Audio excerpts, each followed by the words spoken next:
Friends, कैसे हैं आप सब। उम्मीद है स्वस्थ होंगे, सुरक्षित होंगे, अल्लाह के पढ़ रहे होंगे और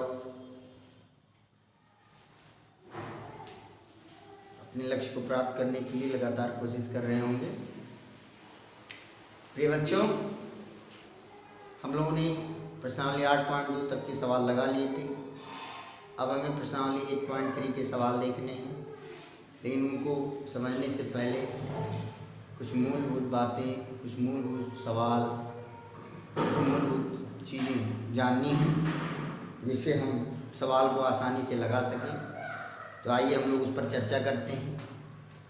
प्रिय बच्चों, अगर आप देखें, अगर मैं आपसे कहूँ ये क्या है तो आप कहोगे कि ये क्या है, समकोण त्रिभुज। थोड़ा सा नीचे में चित्र को बनाता हूँ। यहाँ पर अगर मैं आपसे पूछूं कि ये क्या है तो आप कहोगे कि एक समकोण त्रिभुज है, इसका ये कोण क्या अंश का है, 90 अंश का है। अगर मैं इसका नामकरण कर दूँ ए, बी और सी, तो ये ABC है समकोण त्रिभुज। तो अगर ये 90 अंश है और इस कोण C को मैं थीटा लिख दूँ, क्या लिख दूँ, थीटा मान लूँ, तो त्रिभुज के तीनों अंतःकोणों का योग कितना होता है, 180 अंश होता है। तो जब इन त्रिभुज के तीनों अंतःकोणों का योग 180 अंश होता है, तो अगर इन दोनों को हम घटा दें तो ये कितना मिल जाएगा, 90 माइनस थीटा। अगर दूसरा तरीका ये है इसको जानने का, समझने का, कि जैसे आप जानते हैं कि त्रिभुज के तीनों अंतःकोणों का योग 90 अंश 180 अंश होता है।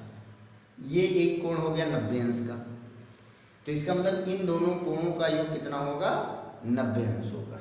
होगा कि नहीं होगा, क्योंकि पूरा 180 अंश हो गया, 180 में से 90 निकल गया तो कितना बचा, 90 बचा। तो इसका मतलब इन दोनों कोणों का योग कितना होगा, 90 अंश होगा। तो इसका मतलब अगर ये थीटा होगा तो दूसरा ये क्या हो जाएगा, 90 माइनस थीटा हो जाएगा। और आपको ये भी जानना है मेरे बच्चों कि यहाँ पर जो थीटा होगा, थीटा एक कोण है, तो थीटा का जो मान होगा वो 0 अंश से अधिक होगा। जी हाँ, निश्चित रूप से। और थीटा का मान 90 अंश से क्या होगा, कम होगा। थीटा का मान 0 अंश से अधिक होगा और 90 अंश से कम होगा। यानी कहीं पर अगर ऐसा लिखा हुआ आता है तो आपको जान जाना है कि एक समकोण त्रिभुज की चर्चा हो रही है और उसमें थीटा एक कोण है। उसमें डरने की ज़रूरत नहीं है। किसी एग्ज़ाम में या किसी किताब में, किसी सवाल में अगर ऐसा कुछ दिया हुआ है तो आपको जान जाना है कि ये बता रहा है कि थीटा का मान 0 अंश से अधिक है और 90 अंश से कम है, अर्थात थीटा एक न्यून कोण है। तो अगर थीटा क्या है, न्यून कोण है, क्योंकि आप जानते हैं कि न्यून कोण किसे कहते हैं, ऐसा कोण जिसका मान 90 अंश से कम होता है उसे क्या कहते हैं, न्यून कोण कहते हैं। तो इसे थीटा का मान 0 अंश से अधिक लिखा हो, 90 अंश से कम लिखा हो या थीटा न्यून कोण लिखा हुआ हो, दोनों का एक ही मतलब होगा। मुझे लगता है समझ में आ गया होगा, कोई दिक्कत नहीं होगी। अब हम यहाँ से आगे बढ़ते हैं मेरे बच्चों। देखिए, कुछ बातें जो पुरानी आपको बताई गई थी, याद करने का तरीका बताया था कि क्या था कि sine theta, cos theta, tan theta is equal to लाल बटे कक्का, ये बताया गया था। और दूसरा बताया गया था कोसेक थीटा, सेक थीटा और cot theta is equal to कक्का बटे लाल। तो यहाँ पर साइन थीटा बराबर लंब बटे कर्ण हो गया, कास थीटा बराबर आधार बटे कर्ण, टैन थीटा बराबर एल से लंब, लंब बटे आधार।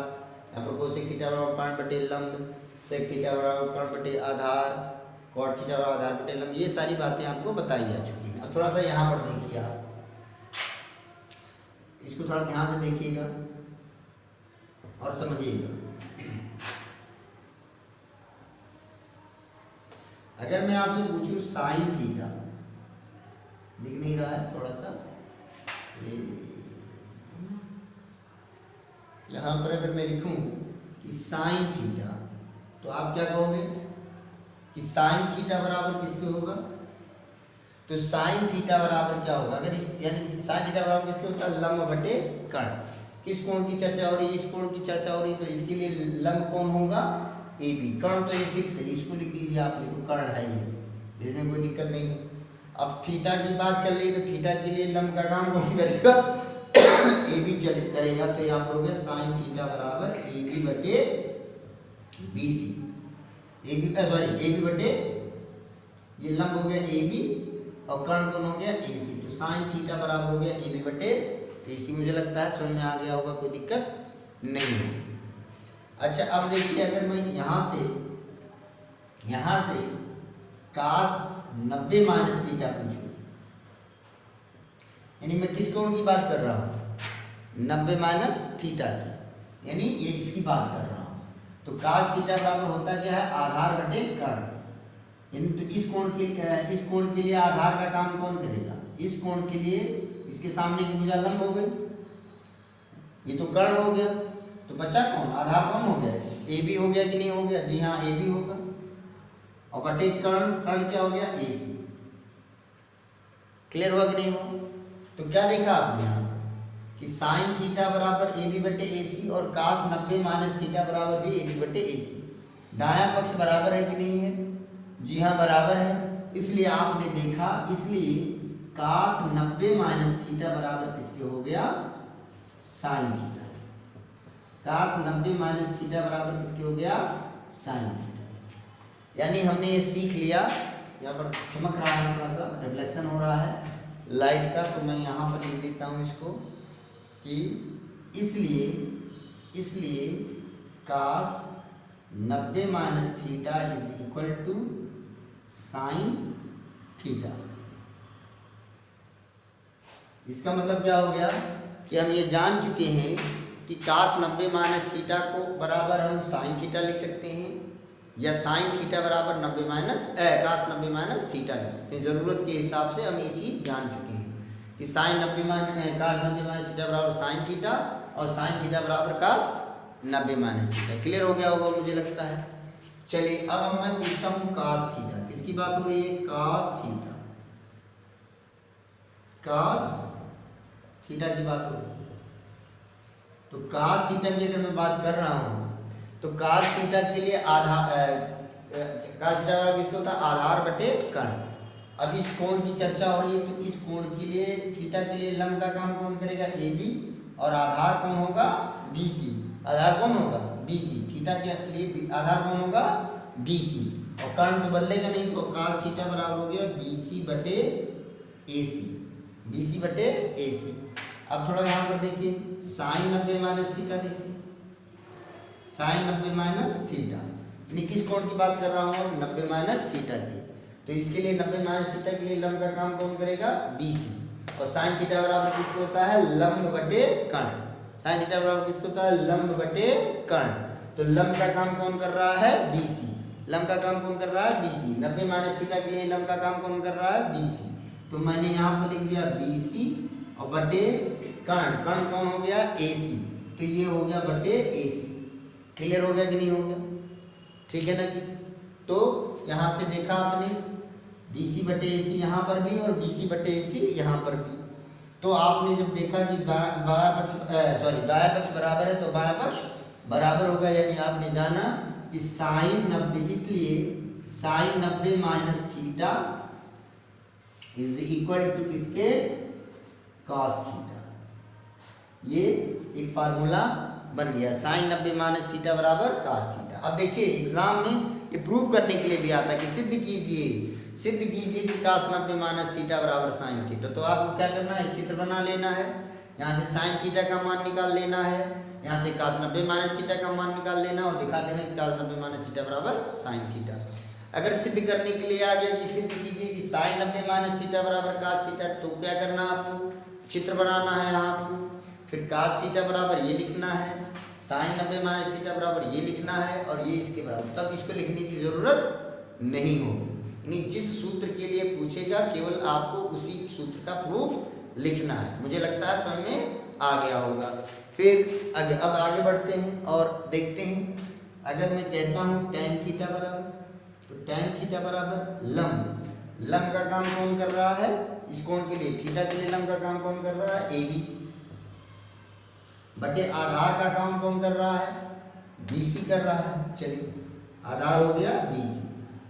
तो यहाँ से अब cot 90 माइनस थीटा अगर देखें cot 90 माइनस थीटा, तो cot 90 माइनस थीटा देखिए cot थीटा बराबर किसके होता है? आधार बटे लंब। आधार बटे लंब किस कोण की चर्चा हो रही है? 90 माइनस थीटा की। किस कोण की चर्चा हो रही है?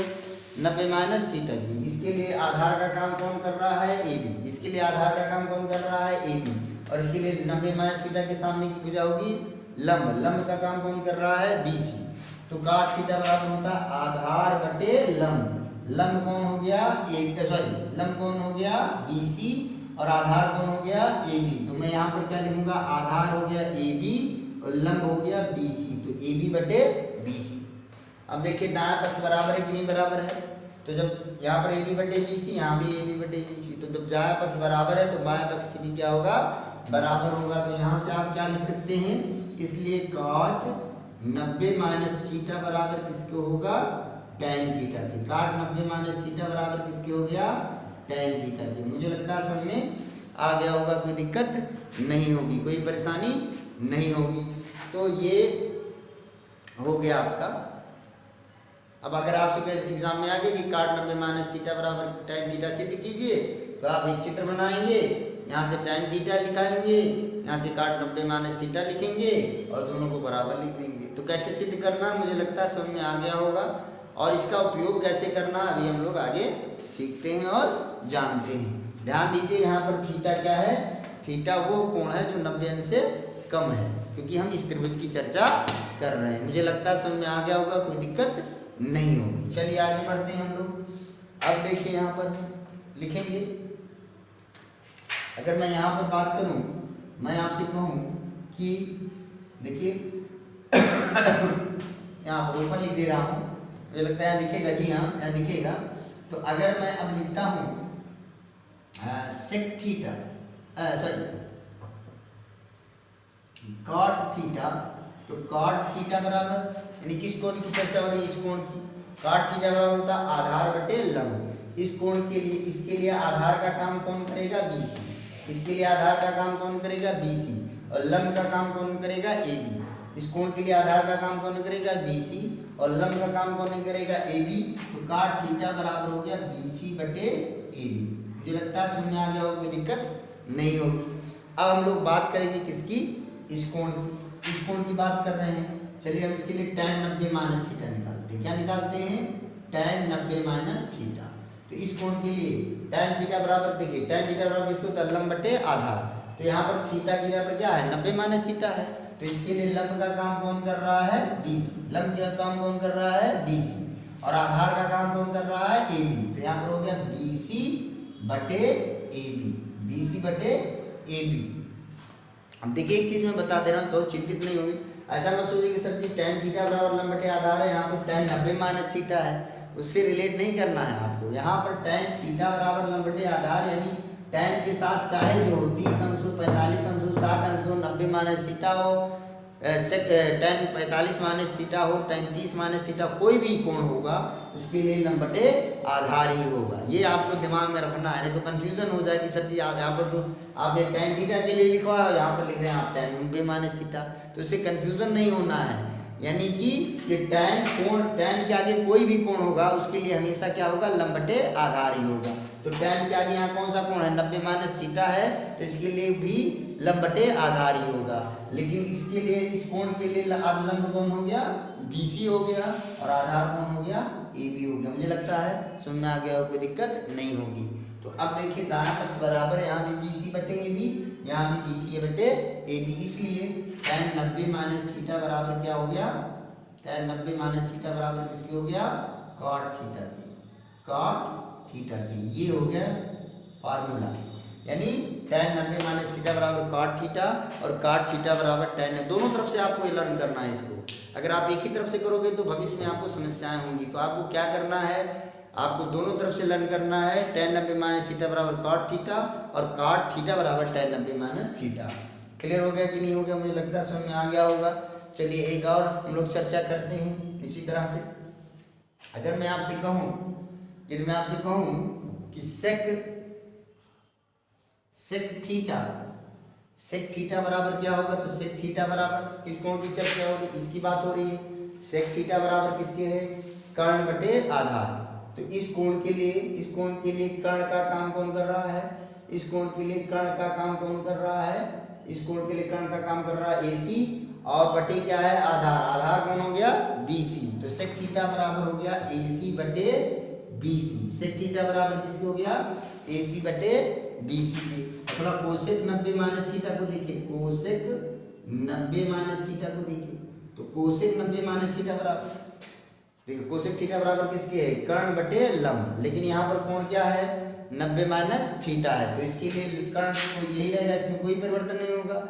लेकिन इसके लिए लंब का काम कौन कर रहा है, सामने वाली भुजा यानी कौन कर रहा है, BC। कौन कर रहा है, BC। तो यहाँ पर क्या लिखोगे, BC और बटे AC।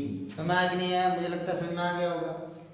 थोड़ा सा उल्टा लिख दिया मैंने यहाँ पर। कर्ण क्या है, AC और लंब हो गया BC। तो यहाँ पर भी AC बटे BC और यहाँ पर भी AC बटे BC।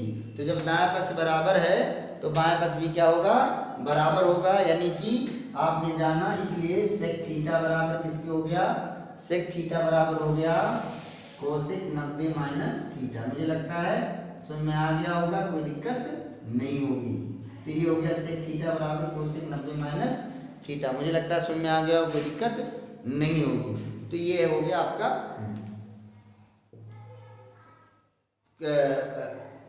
फार्मूला, एक नया फार्मूला।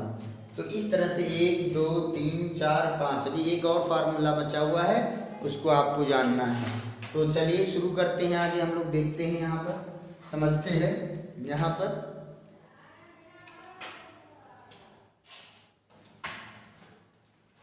देखिए, आपको एक काम मैं बता दे रहा हूँ कि पहले आपको क्या करना है। सब अक्सर बच्चे क्या करते हैं, तुरंत नोट्स बनाना शुरू कर देते हैं, तो वो समस्या होती है। एक बार आप समझ लीजिए, फिर एक बार जब आप समझ लीजिए फिर उतारना शुरू कीजिए।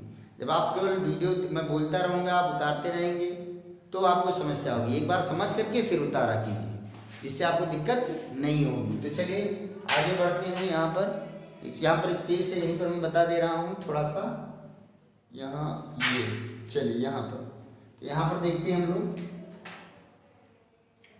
अगर मैं कहूँ कि कोसेक थीटा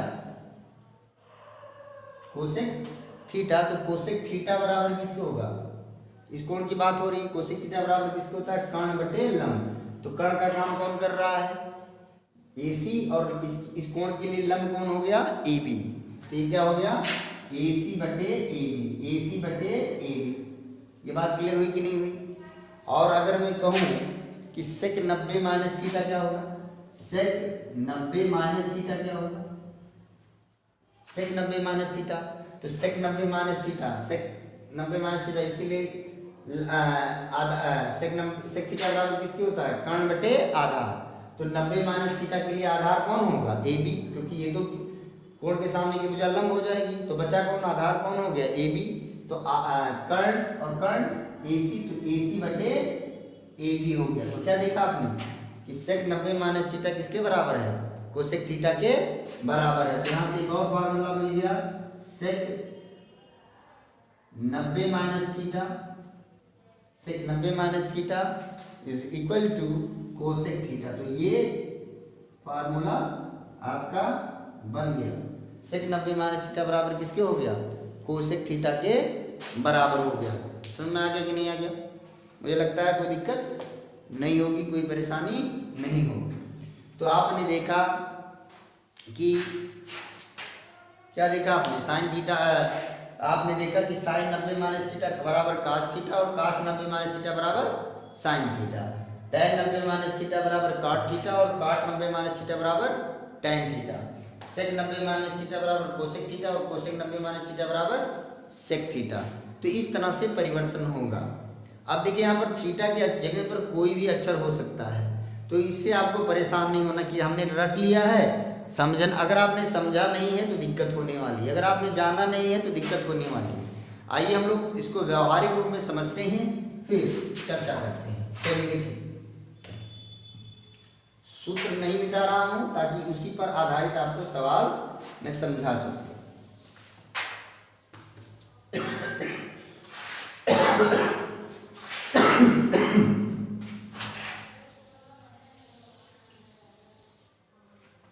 तो चलिए, जैसे आ गया आपसे पूछा कोसेक 90 माइनस है। अब देखिए कोसेक 90 माइनस, तो कोसेक 90 देखिए पूछ कोसेक 90 माइनस थीटा बराबर किसके होता है? Sec theta. अब इसे तुलना कीजिए, देखिए कोसेक लिखा हुआ है, ब्रैकेट लगा हुआ है, 90 लिखा हुआ है, माइनस लिखा हुआ है, थीटा लिखा हुआ है। थीटा की जगह पर क्या है? ए है। तो ये बराबर किसके है? Sec theta. तो सेक और यहाँ पर क्या है? थीटा। जब यहाँ पर थीटा था तो यहाँ थीटा आया, तो जब यहाँ पर ए है तो यहाँ पर क्या हो जाएगा? ए हो जाएगा। मुझे लगता है समझ में आ गया, कोई दिक्कत नहीं होगी। इसी तरह से अगर लिखा हुआ है tan 90 माइनस बी, अब देखिए तो tan 90 माइनस बी लिखा हुआ है। अब tan 90 माइनस थीटा, देखिए जहाँ थीटा है वहां पर क्या लिखा हुआ है? बी लिखा हुआ है। तो ये बराबर किसके हो जाएगा? cot बी हो जाएगा। मुझे लगता है समझ में आ गया होगा, कोई दिक्कत नहीं होगी। तो यानी आपको थीटा की जगह पर जो है वही आपको इधर लिखना है। अक्सर बच्चे यही चीज़ को गलत कर जाते हैं, छोटी छोटी बातों को ध्यान नहीं देते हैं और हड़बड़ी में गलत हो जाता है। जैसे कि अब देखिए, मान लीजिए मेरी बातों को सुनिएगा ध्यान से। लिखा हुआ tan 90 माइनस 27 अंश। जरूरत का एक सवाल आ गया, tan 90 माइनस 27। तो tan 90 माइनस तुलना थीटा से तुलना करेंगे तो tan 90 माइनस की यहाँ पर माइनस हो गया, थीटा की यहाँ पर कितना हो गया? थीटा की यहाँ पर कितना हो गया? 27 अंश हो गया। तो ये बराबर हो जाएगा cot, और यहाँ पर थीटा लिखा हुआ है, थीटा की यहाँ पर कितना है? 27। तो क्या हो जाएगा? 27 हो जाएगा। क्लियर हो गया होगा मुझे लगता है। अब बहुत बच्चे क्या करेंगे जानते हैं? क्या करते हैं? वो ये तो जानते हैं कि tan 90 माइनस थीटा क्या होता है? cot theta. लेकिन 90 में से 27 घटा देंगे और यहाँ पर लिख देंगे 63, तो वो गलत हो जाएगा। यानी थीटा को आपको देखना, थीटा यहाँ पर कितना है? 27 है, तो थीटा इधर भी कितना होगा? 27 होगा। यानी घटा करके आप लिख दीजिए। तो ये गलती होती है अक्सर बच्चों से, जो आपको बताना ज़रूरी था। मुझे लगता है समझ में आ गया होगा, कोई दिक्कत नहीं होगी, समझ में आ गया होगा अच्छे से। लेकिन मैंने आपसे बार बार कहा है कि ज़रूरत हमको दोनों तरफ से लर्न करना, क्योंकि कभी सवाल को अपने हिसाब से लगाने के लिए ये सारी चीज़ें हमको आनी चाहिए। तो इन चीज़ों को आपको दिमाग में रखना है, जानना है और समझना है। अब एक जैसे एक सवाल और मैं ले लेता हूँ उदाहरण के रूप में, कि लिखा हुआ है कहीं पर ज़रूरत पड़ गई कि cot 20, मान लीजिए लिख दिया sin 27, तो sin 27 लिखा हुआ है। तो अगर कहीं ज़रूरत पड़ती है, कहीं पर हमको ज़रूरत पड़ती है, तो हम जानते हैं कि साइन थीटा, ध्यान दीजिए, साइन थीटा बराबर किसको होता है? cos 90 minus theta. होता है कि नहीं होता है? जी हाँ होता है। तो मैं इसका इस्तेमाल कर सकता हूँ, वो ध्यान समझिएगा। तो ये कभी कभी बहुविकल्पीय में सवाल आ सकता है कि साइन 27 अंश का मान किसके बराबर होगा। तो अब बहुविकल्पीय में 4 ऑप्शन दिए होंगे, लेकिन कौन सा ऑप्शन सही होगा उसको हम लोग देखते हैं। चलिए देखिए, तो साइन 27 अंश लिखा हुआ, थीटा के यहाँ पर क्या लिखा हुआ? 27 अंश। तो अब ये किसके बराबर है? cos 90 अंश माइनस थीटा। तो cos 90 अंश माइनस थीटा, थीटा का मान कितना है यहाँ पर? 27। तो ये हो गया 27 अंश। और 90 में से 27 गया, cos 90 में से 27 गया, कितना हो गया? 63 अंश। तो cos 63 अंश हो गया।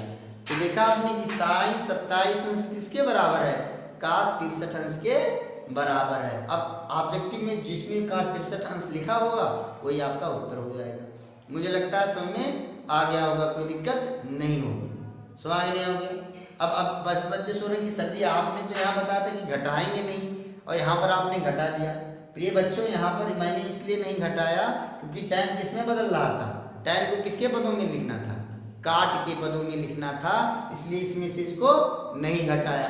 लेकिन यहाँ देखिए, cos को cos के ही पदों में रखा गया है, cos को cos के पदों में ही रखा गया है, इसलिए आप यहाँ पर घटा सकते हैं, कोई दिक्कत नहीं होगी। मुझे लगता है समझ में आ गया होगा। यहाँ पर भी जैसे यहाँ पर tan 90 माइनस 27 है, तो इसको आप tan 53 अंश लिख सकते हैं, tan 63 अंश लिख सकते हैं। लेकिन अगर इसको tan को हम किसमें लिख रहे हैं? काट के पदों में रख रहे हैं, तो यहाँ पर क्या लिखेंगे, 63 नहीं लिखेंगे, बल्कि थीटा की जगह पर कितना है 27 है, तो 27 ही लिखेंगे। मुझे लगता है समझ में आ गया होगा, कोई दिक्कत नहीं होगी, कोई समस्या नहीं होगी। अब जैसे कुछ बच्चों के मन में आ रहा हो कि सर इसको हम एक स्टेप और बढ़ा सकते हैं, मेरा उत्तर है यस, आप बढ़ा सकते हो। जैसे यहाँ tan 90 - 27 है, तो इसको आप क्या लिखते हो, tan 63 अंश बराबर काट 27 अंश। मेरा केवल आपको समझाने का मतलब ये था, मुझे केवल इतना ही बताना था कि अगर ये फार्मूला लगा रहे हैं तब आपको नहीं घटाना है। क्लियर हो गया कि नहीं हो गया? ये अगर फार्मूला लगा रही है, ये फार्मूला लगा रही है, ये फार्मूला, तो आपको घटाना नहीं है। और तो सामान्य परिस्थितियों में आप घटा सकते हैं। मुझे लगता है समझ में आ गया हो, कोई दिक्कत नहीं होगी। चलिए एक छोटा सा सवाल और ले लेते हैं, मुझे लगता है समझ में आ गया होगा। चलिए आगे बढ़ते हैं। अब देखिए बहुत ही आराम से समझेंगे आप, जानेंगे, बूझेंगे कि नए टेक्निकल एक नए तरह का सवाल, चूँकि नए जितने भी सवाल मैंने आज आपको बताए हैं वो एग्ज़ाम के पॉइंट ऑफ व्यू से, बोर्ड एग्ज़ाम के हिसाब से बहुत इम्पोर्टेंट है। पॉलिटेक्निक में भी ऐसे सवाल आ जाते हैं, तो ये बहुत ही महत्वपूर्ण सवाल था। आइए हम लोग एक और सवाल देखते हैं जो अच्छा सवाल है, कि जैसे बहुविकल्पीय में फिर एक सवाल आता है कि tan 27 अंश 23 मिनट का मान किसके बराबर होगा, और उसमें 4 ऑब्जेक्टिव दिए रहेंगे।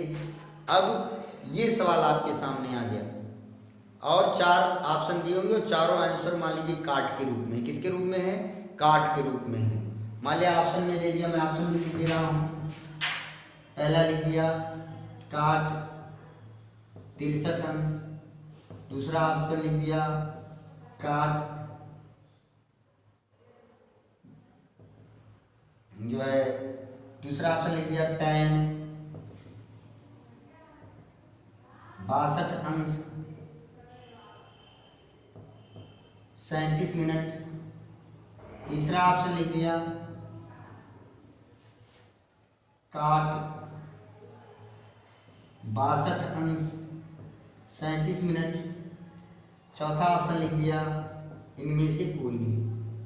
अब ये क्वेश्चन आ गया आपके सामने एग्जाम में, अब एग्जाम में आ गया, अभी थोड़ा कठिन हो गया, क्योंकि अब tan 27 अंश 23 मिनट है, तो tan 27 अंश tan 62 अंश 37 मिनट नहीं हो सकता, क्योंकि ये यहाँ पर tan 27 अंश 23 मिनट, तो ये इसमें तो नहीं हो पाएगा। कैसे हो पाएगा, यहाँ पर tan 27 अंश 23 मिनट है, यहाँ पर tan, तो 27 अंश 62 में अपने आप कैसे बदल जाएगा, नहीं बदल पाएगा, यानी ये आंसर हो गया गलत। अब हमको चेक करना है कि ये क्या ये या ये होगा, क्या ये या ये होगा। क्लियर हो गया हुआ? तो हमारे पास एक ही फार्मूला है, यानी tan को किस में परिवर्तित करना है, काट में। tan को किस में परिवर्तित करना है, काट में। बहुत ध्यान से देखिएगा, मेरी बातों को बहुत ईमानदारी से समझना है, इस बार बहुत इंपॉर्टेंट मैं बता रहा हूँ। tan को किस में बदलना है, काट में, और इसके लिए हमारे पास फार्मूला क्या है, tan 90 माइनस थीटा बराबर काट थीटा। tan 90 माइनस थीटा बराबर किसके, काट थीटा के। तो यानी हम इसको अगर इस रूप में ले आए, इसको इस रूप में ले आए, तब हम काट के रूप में लिख सकते हैं। क्लियर हो गया? तो अब हम लोग कैसे करेंगे, बहुत ध्यान से समझिएगा। यहाँ पर कितना लिखा हुआ है, 90 अंश। चलिए 90 अंश में से ये जो कोण दिया हुआ है उसको घटा लेंगे। फिर से समझिएगा, आराम समझिएगा। यहाँ पर कितना लिखा हुआ है, 90 अंश, और 90 अंश में से कितना घटाना है, 27 अंश 23 मिनट। तो इसमें तो मिनट है नहीं, मिनट कहाँ है, तो यहाँ पर आप क्या कर दोगे, 00 मिनट लिख दोगे। और यहाँ पर कितना लिखा हुआ है, 27 अंश 23 मिनट। क्या लिखा हुआ है, 27 अंश 23 मिनट। अब आप इसको घटाना है, क्या करना है, घटाना है। क्लियर हो गया कि नहीं हो गया? तो अब जब घटाना है तो कैसे घटाएंगे, अब भाई यहाँ तो 0, इससे तो ये घटेगा नहीं, तो आप यहाँ से उधार ले लोगे। तो जब इससे उधार लोगे तो एक अंश बराबर आपको कितना बताया गया, 60 मिनट। एक अंश बराबर किसके बताया गया, 60 मिनट। तो जब इसने एक अंश इससे उधार लिया तो यहाँ पर कितना हो गया, 60 मिनट हो गया। कितना हो गया, 60 मिनट हो गया। मुझे लगता है क्लियर हो गया होगा। एक अंश बराबर कितना बताया गया, एक अंश बराबर 60 मिनट, और 1 मिनट बराबर 60 सेकेंड बताया गया है। पहले उसमें बताया गया है पहले ही क्लास में बताई गई ये बातें। तो यहाँ पर एक इससे एक भाग लिया तो एक अंश बराबर क्या मिनट हो गया 60 मिनट। क्या मिनट हो गया 60 मिनट। मुझे लगता है समझ में आ गया होगा। तो अब जब इससे उधार ले लिया एक अंश तो यहाँ पर कितना बचेगा 90 अंश था तो कितना बचेगा 89 अंश। कितना बचेगा 89 अंश। कितना बचेगा 89 अंश बचेगा। क्लियर हुआ कि नहीं हुआ। अब जब 89 अंश बनेगा तो अब यानी ये है ही नहीं, अब ये खत्म हो गया। यानी क्या हो गया 89 अंश 60 मिनट। कितना हो गया 89 अंश 60 मिनट। अब इसमें से इसको हटाइए तो ये कितना हो जाएगा 10 में से 3 गया 7 और ये हो गया 6 में से 2 गया 3। कितना आ गया 37 मिनट। और 9 में से 7 गया 2 हो गया और 8 में से 2 गया 6 हो गया। यानी 62 अंश 37 मिनट। कितना आ गया 62 अंश 37 मिनट। इसका मतलब क्या हो गया कि 90 अंश में से जब मैं 27 अंश 23 मिनट को घटाता हूँ तो कितना मिलता है 62 अंश 37 मिनट मिलता है। इसका मतलब मैं ये भी कह सकता हूँ कि अगर 90 अंश में से मैं 62 अंश 37 मिनट को घटाऊँ तो मेरे पास कितना मिलेगा 27 अंश 23 मिनट मिलेगा। मेरी बात को फिर से सुनिए, मैं क्या बोल रहा हूँ। मैंने बताया कि अगर 90 अंश में से 27 अंश 23 मिनट को मैं घटाता हूँ तो 62 अंश 37 मिनट मिलता है। अगर इसीलिए अगर 90 अंश में से 62 अंश 37 मिनट को घटाऊंगा तो कितना मिलेगा 27 अंश 23 मिनट मिलेगा। तो यहाँ पर कितना लिखा हुआ मेरे बच्चों 27 अंश 23 मिनट लिखा हुआ है। तो मैं इसको कैसे लिख सकता हूँ tan 90 अंश माइनस कितना लिख सकता हूँ 62 अंश 37 मिनट। मुझे लगता है समझ में आ गया हो, कोई दिक्कत नहीं होगी क्योंकि अगर 90 अंश में से 62 अंश 37 मिनट को घटाएंगे तो 27 अंश 23 मिनट मिलेगा। समझ में आ गया मेरे बच्चों। क्लियर हो गया कि नहीं हो गया। अब अगर आपसे देखें तो ये किस रूप में आ चुका है, देखिए इस रूप में आ चुका है कि tan की जहाँ पर tan लिखा हुआ है, ब्रैकेट की जहाँ पर ब्रैकेट लगा हुआ है, 90 अंश की जहाँ पर 90 अंश लिखा हुआ है, माइनस की जहाँ पर माइनस लिखा हुआ है, थीटा की जहाँ पर कितना लिखा हुआ है 62 अंश 37 मिनट। थीटा की जहाँ पर कितना लिखा हुआ है 62 अंश 37 मिनट। तो ये बराबर किसके है मेरे बच्चों cot थीटा की। तो मैं लिख सकता हूँ cot थीटा। थीटा की यहाँ पर कितना है 62 अंश 37 मिनट। मुझे लगता है समझ में आ गया होगा, कोई दिक्कत नहीं होगी। इसका मतलब कौन सा ऑप्शन सही है, थर्ड ऑप्शन सही है। मुझे लगता है समझ में आ गया होगा, कोई दिक्कत नहीं होगी। तो इस तरह के सवाल आपको प्रश्नावली 8.3 में लगाने हैं। इन सूत्रों को आपको दोहरा लेना है। कल हम लोग इसके आगे प्रश्नावली 8.3 को हल करेंगे। कोई समस्या होगी मुझे बताएं। लेकिन आप देखिए कि कितनी जो है ठंडी में टोपी लगा करके आपको पढ़ाने के लिए मेहनत किया जा रहा है। ठंडक लगी हुई, खांसी आ रहा है, लेकिन फिर भी अपनी स्वास्थ्य को ना देखते हुए आपको पढ़ाने के लिए मेहनत किया जा रहा है। तो प्लीज़ मेरे प्यारे बच्चों उस मेहनत को सोचिए कि गुरुजी हमारे लिए कितना मेहनत कर रहे हैं, कितना प्रयास कर रहे हैं। उन प्रयासों पर आप पानी मत फेरिए, लगातार मेहनत कीजिए और अच्छे अंकों से उत्तीर्ण होइए, अच्छे लक्ष्य को प्राप्त कीजिए। बस इतना ही, फिर मिलते हैं कल। धन्यवाद।